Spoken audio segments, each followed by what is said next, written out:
పిల్లలు అందరికీ తెలుగు భాషా దినోత్సవ శుభాకాంక్షలు. ఈ తెలుగు భాషా దినోత్సవం ఎందుకు చేసుకుంటాము అంటే గిడుగు రామ్మూర్తి పంతులు గారు గ్రాంధిక భాషలో ఉన్న పత్రికల్లో కానీ పూర్వకాలంలో ఎక్కువ గ్రాంధిక భాషలోనే ఉండేది. ఆ గ్రాంధిక భాష పండితులు తప్పితే మిగతా వాళ్ళు ఎవరూ కూడా చదవలేకపోయేవాళ్ళు. వాళ్ళకి అర్థమయ్యేది కూడా కాదు. సామాన్య ప్రజలకు ఎవరికి కూడా మామూలుగా అర్థమయ్యేది కాదు. గ్రాంధిక భాష చాలా కష్టతరంగా ఉండేది మాట. అంటే దీర్ఘ సమాసాలతోటి పదబంధాలతోటి వాటితోటి ఉంటుంది గ్రాంధిక భాష అనేది. పూర్వకాలంలో మొత్తం అంతా గ్రాంధిక భాషే ఉండేది.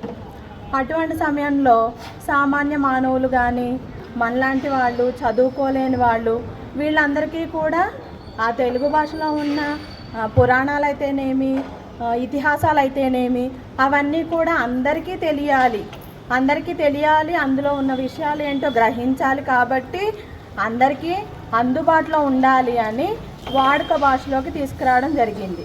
అదే వ్యవహారిక భాష.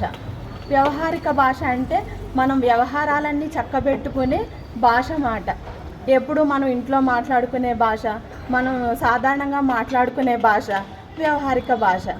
ఆ వ్యవహారిక భాషలోకి తీసుకురావడానికి ఈ గుడుగు వెంకటరామమూర్తి గారు చాలా కృషి చేశారు. ఎందుకంటే గ్రాంధికవాదులు ఒప్పుకోలేదు.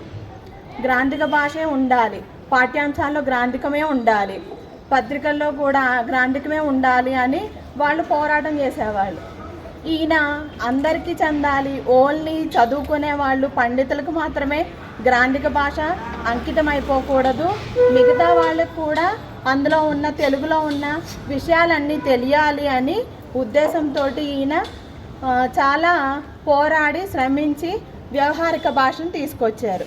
అప్పటి నుంచి కూడా మనం వ్యవహారిక భాషలోనే పాఠ్యాంశాలు కానీ దినపత్రికలు కానీ మిగతా ఏమైనా సరే వ్యవహారిక భాషలోనే ఉంటున్నాయి. దీనికి కృషి చేసినందుకు గాను గిడుగు వెంకటరామమూర్తి గారికి మనం కృతజ్ఞత తెలుపుకుంటూ ఆయన దినోత్సవం జన్మదినం రోజున మనం ఈ తెలుగు భాషా దినోత్సవం వేడుకలు చేసుకుంటున్నాం ప్రతి సంవత్సరం. ఆయన శ్రీకాకుళం జిల్లాలోని పర్వతపట్నంలోని ఒక గ్రామంలో జన్మించారు. ఓకేనా. 1863 సంవత్సరంలో ఆగస్టు 29వ తారీఖున ఆయన జన్మించారు. అందరికీ అర్థమైందా మనం తెలుగు భాషా దినోత్సవం ఎందుకు చేసుకుంటామో? మనం ఈరోజు చదువుకుంటున్న పుస్తకాల్లో కానీ మనం మాట్లాడుకుంటున్న భాష అయితే ఏదైతే ఇదంతా రావడానికి మనకి కృషి చేసిన ఆయన గిడుగు వెంకటరామమూర్తి గారు. దీనికి గుర్తుగానే మనం తెలుగు భాషా దినోత్సవం అనేది జరుపుకుంటున్నాం. ధన్యవాదాలు.